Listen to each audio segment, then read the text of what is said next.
2च मिनिटं घेते तुमची. आपल्या मराठी भाषेला अभिजात भाषेचा दर्जा मिळाला आहे यासाठी प्रत्येक मराठी भाषिकाचं ऊर अभिमानाने भरून आलं आहे. आणि ह्या पार्श्वभूमीवर या अभिजात नाटकाचे आम्ही गेले 10 वर्ष अविरतपणे प्रयोग करत आहोत.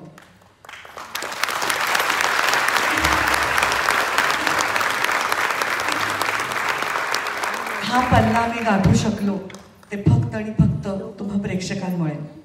आज सुद्धा एवढ्या संख्येने रात्रीच्या प्रयोगाला आपण उपस्थित राहिलात यासाठी सर्वप्रथम तुम्हा सगळ्यांचे खूप खूप आभार.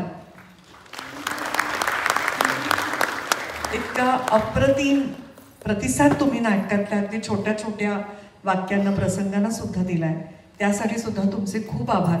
आता हा प्रवास संपायची वेळ आलेली आहे. या नाटकाचा पुढचा प्रयोग 29 तारखेला कोथरूड रात्री 9:30 वाजता आणि आमच्या पूर्ण ह्या प्रवासाचा या 10 वर्षांमधला शेवटचा प्रयोग हा पुण्यातच होणार आहे. 1 डिसेंबरला रात्री 9:30 वाजता बालगंधर्वला. खूप खूप